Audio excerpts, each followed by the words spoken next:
والنهارده ان شاء الله هنعمل مع بعض محشي كرنب. بصوا لونه تحفه، حلو جدا، وروايحه بقى ما اقولكوش خطير يعني. بس الحقيقه محشي الكرنب مش هقدر خالص اقول لكم ان هو يعني مش هياخد مننا وقت و5 دقايق ونكون مخلصينه.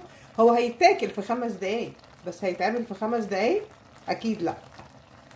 بس تابعوا معايا الفيديو للاخر وهقول لكم ازاي فعلا تعملوه بطريقه بسيطه من غير ما ياخد منكم وقت.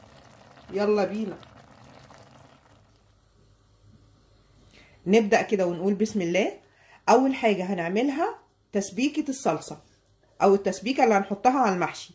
هنا عندي نص كوبايه من الزيت، هضيف عليها معلقه كبيره من السمنه بالشكل ده. بعد كده هضيف عليهم بصلتين كبار مفرومين،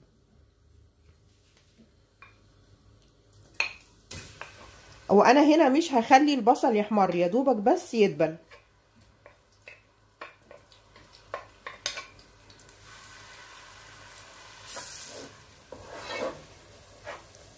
وبعد ما البصل دبل كده معايا شويه هنزل عليهم بمعلقتين من صلصه الطماطم او معجون الطماطم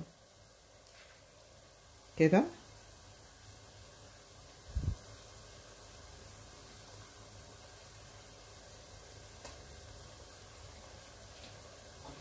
وناخدها كده تشويحه او تقليبه معاها.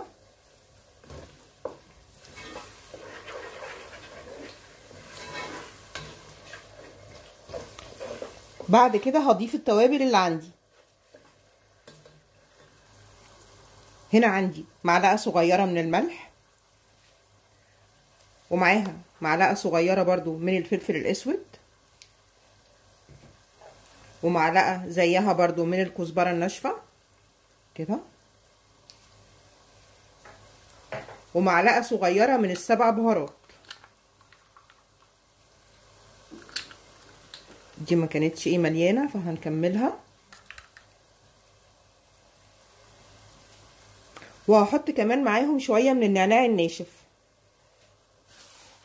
هفركه كده بايديا، طبعا بيدي ريحه خطيره لصلصه المحشي كده.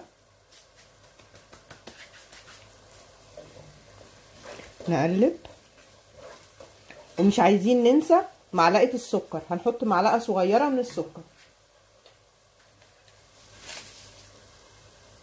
كده. وعندي كمان معلقه صغيره من الثوم المفروم.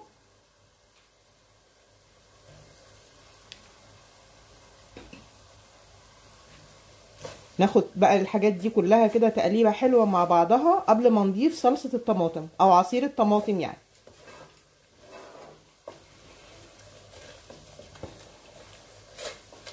الريحه طلعت حلوه جدا جدا. ودلوقتي هضيف عليهم عصير الطماطم.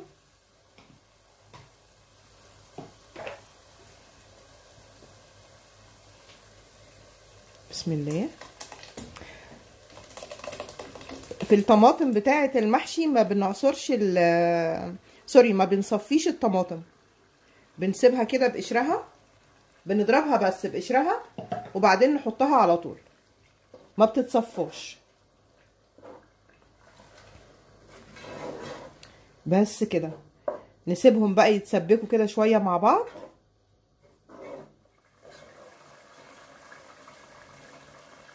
انا كده التسبيكه بتاعتي بقت جاهزه. طيب لو انا اول مره ادخل المطبخ وبسبك صلصه عشان المحشي او عشان اي حاجه، ازاي اعرف ان هي خلاص اتسبكت واستوت وبقت جاهزه؟ لما الاقي الماده الدهنيه طفت كده على الوش والبقاليل دي اللي طالعه منها، وبعدين كمان هلاقي بصوا الصلصه نفسها تخنت اللي انا حطاها، تبقى هي كده اتسبكت وبقت تمام معايا واقدر اشتغل بيها على طول. انا هنا هطفي عليها وهسيبها تهدى شويه، بلاش نحطها على الرز وهي سخنه قوي كده.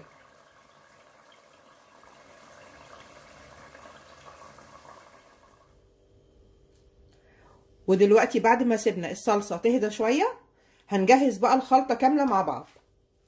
اول حاجه طبعا تبقى عندي حاجه كده ايه عميقه كده وغويطه علشان اقدر اقلب فيها الخلطه براحتي، يعني مفيش حاجه تقع مني. هحط جزء من الصلصه، بسم الله.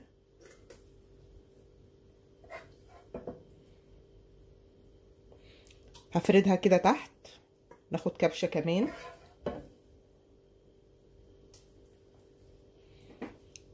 وبعدين هضيف عليها الرز. طبعا عندي رز مغسول بس ما بننقعوش، بنغسله وبنصفيه بس من الميه.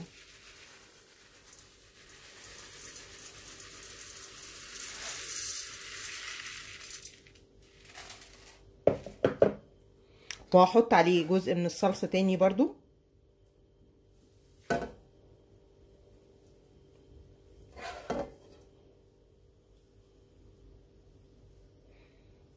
بعد كده هضيف نفس التوابل اللي انا حطيتها وانا بعمل الصلصه. انا كنت حاطه معلقه من كل حاجه، هنا هحط معلقه ونص من كل حاجه حطيتها، طبعا ما عدا السكر. السكر بنحطه بس على الصلصه كده. عندي كمان تركايه حلوه قوي زي ما قلت لكم، بشر جزرايه صغيره هضيفها كده معاها.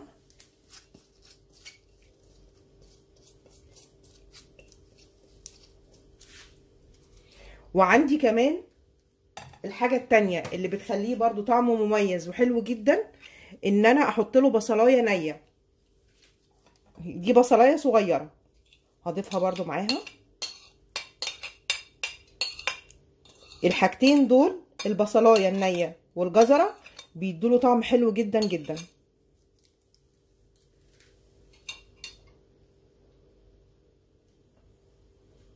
عندي اخر حاجه هضيفها وهي الخضره. انا جايبه شبت وكزبره وبقدونس، هنا انا جايبه حزمه من كل حاجه. هضيفهم كده بسم الله. ونقلب بقى كل الحاجات الجميله دي مع بعض.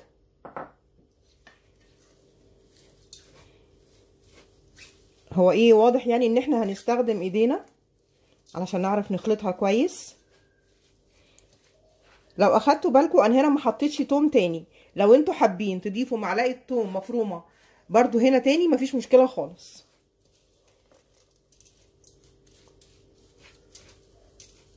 لا هنا ايه هنستخدم ايدينا عشان نخلطها كويس قوي.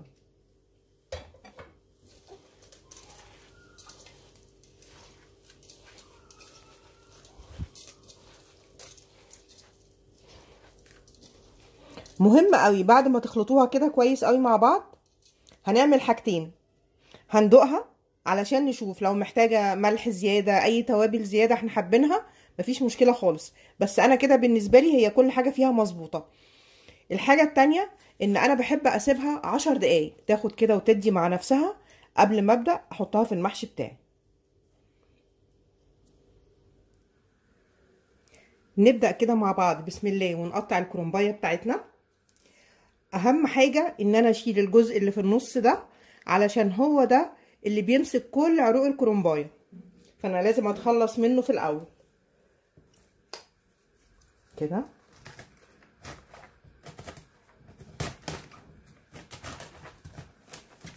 هلاقي جزء من العروق بيطلع معايا بس ايه مش مهم، هو المهم الجزء اللي جوه. بفضل اسلك فيها كده بالراحة لغاية ما تطلع معايا الحتة دي. طب انا لسه عندي كمان جزء هفضل برضو ايه اسلك فيه بالراحة كده لغاية ما يطلع كله معايا، اللي هو الجزء الناشف بتاع راس الكرنبايه. واحنا بنسلك كده الجزء ده نفضل نضغط بالسكينه معانا لتحت عشان اقدر اطلعها كلها. هي بدأت تطلع اهي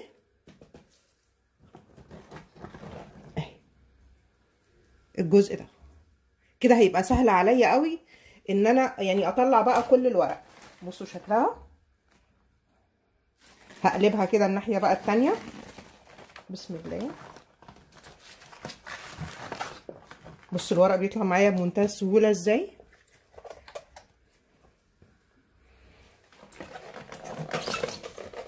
بتطلع معانا بمنتهى السهوله.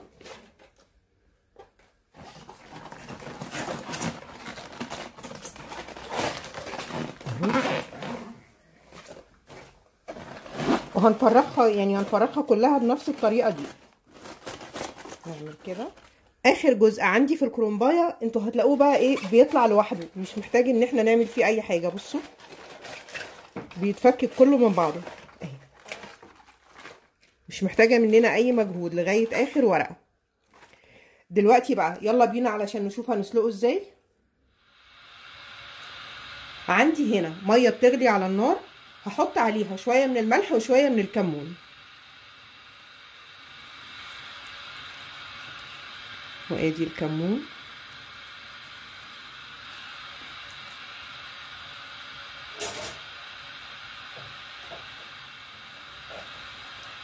هبدأ دلوقتي انزل ورق الكرنب ورقه ورقه كده. بسم الله.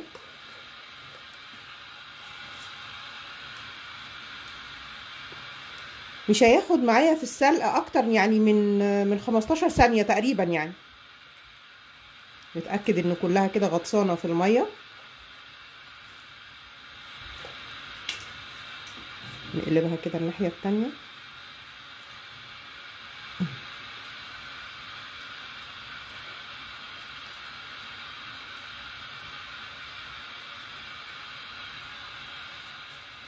اول واحده معايا دي خلاص كده اتسلقت كويس. بصوا كمان بتكش ازاي، غير ما احنا حاطينها في الاول خالص. وما نقرص عليها قوي في السوا علشان برضو ما تتهريش مننا. واهم حاجه لما نخرجها ما نحطهمش على بعض، يعني نحاول نفردهم ونخلي كل ورقه لوحدها. ادي كده اول واحده.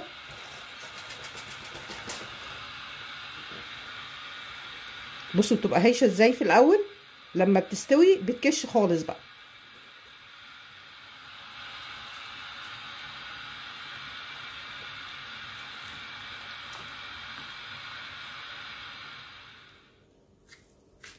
بعد ما سلقت كل كمية الورق اللي عندي سبته لغاية ما برد خالص، وبعدين حطيته في مصفى علشان ينزل اي مية زيادة فيه. وعلشان نتأكد ان احنا سالقين ورق الكرنب صح، هتيجي كده ايه، تمسكي ورقة مثلا زي دي.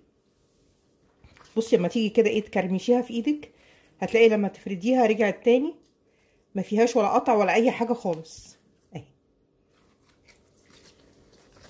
وهتيجي برضو من هنا تفردي كده الورقة، هتلاقيها بتتفرد معاكي بسهولة ومستوية كويس قوي، وبرضو مش مهرية ومش بتتقطع معاكي.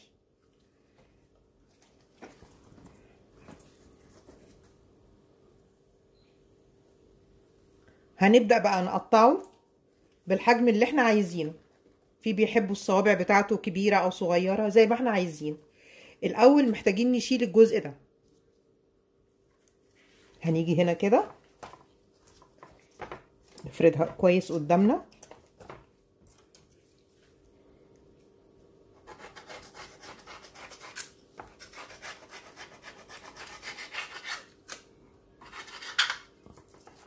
بالشكل ده.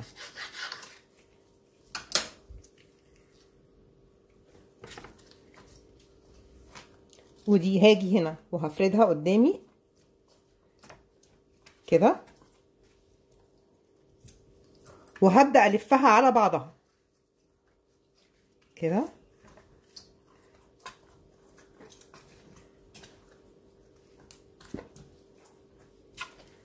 وهبدأ أقطعها بالحجم اللي أنا عايزاه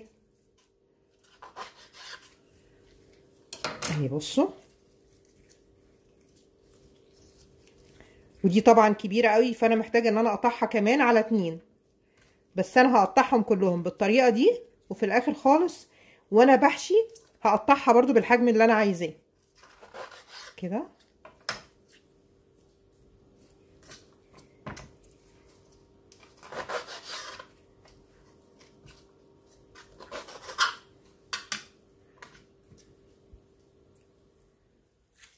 الحلة اللي هسوي فيها المحشي حطيت من تحت كام ورقة خضرة كده من ورق الكرنب. دول بيبقوا في اول الكرنباية خالص، ومش يعني مش هنعمل بيهم حاجة، مش هينفع نحشيهم، فرحت حطاهم كده تحت.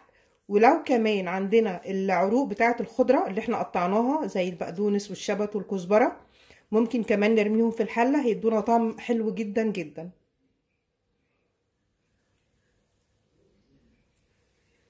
هنبدأ دلوقتي نحشي بقى ورق الكرنب بتاعنا. ادي واحدة من اللي قطعتها معاكم اهي. طبعا دي ايه كبيرة قوي زي ما احنا شايفين كده، مش محتاجة بقى سكينة ولا حاجة عشان اقطعها. انا ايه من هنا كده اهي اتقطعت معايا بمنتهى السهولة. في ناس بيحبوا يعني يمسكوا الورقة كده في ايديهم ويحشوها زي ما انتوا عايزين، الاسهل ليكوا يعني اعملوه. ادي هنا شوية رز اهو، بيبقى يعني الرز على قد الورقة اللي انا حطاها. هبدأ الفها كده. انا طبعا مش مالكة علشان لو حطيت ايدي التانية مش هتشوفوا انا بعمل ايه اهي.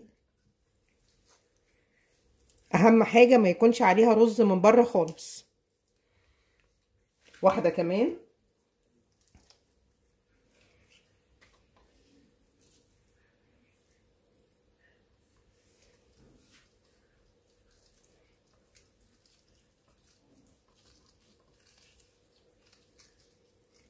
ولو على ايدينا اهو برضو مفيش مشكلة خالص اهي.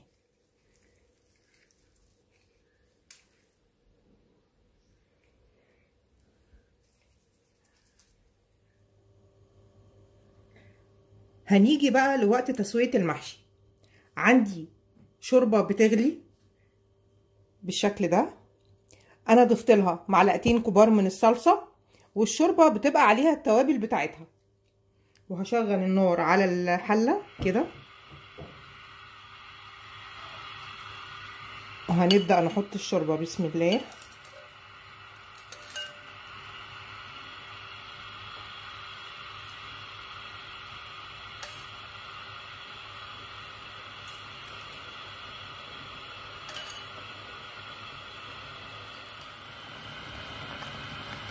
شايفين مقدار الشوربة هنا قد ايه؟ انا مش مغطية بيه المحشي كله، لكن برضو طالع منه جزء كده على الوش، ولما بيغلي بتطلع برضو الشوربة ايه لفوق. بحركها كده بس علشان لو مش نازلة كويس لتحت تنزل. بتغلي غلوتين والشوربة بتقصر شوية، بغطي عليه وبوطي النار خالص واسيبه بقى يستوي براحته.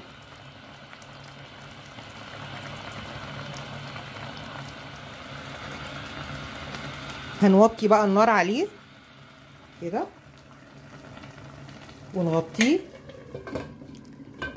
هياخد حوالي تلت ساعة معانا في التسوية.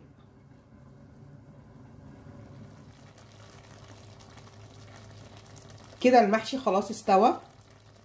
بصوا حلو قد ايه ما شاء الله، يعني ولا واحدة فيه فكت.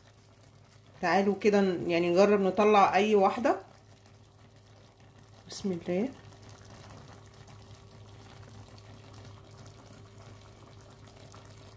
بصوا رائع رائع رائع.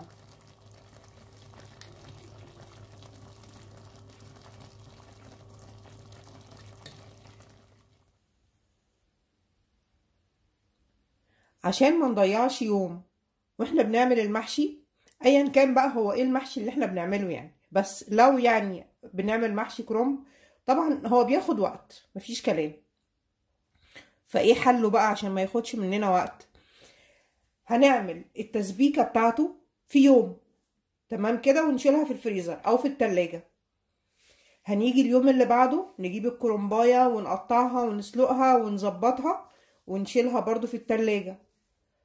فانا كده ريحت نفسي خالص. اجي بقى لليوم الثالث او حتى اليوم الرابع كمان، ممكن بقى اطلع التسبيكة واطلع المحشي بتاع الكرنباية بتاعتي اللي هي خلاص بقت جاهزة، وابدأ احشيها.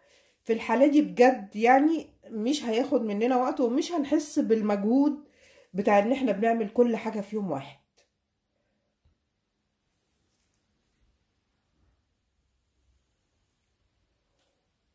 وطبعا بتمنى ان فيديو النهاردة يكون عجبكم، وبألف هنا وشفا ليكم، ونتقابل تاني على خير ان شاء الله.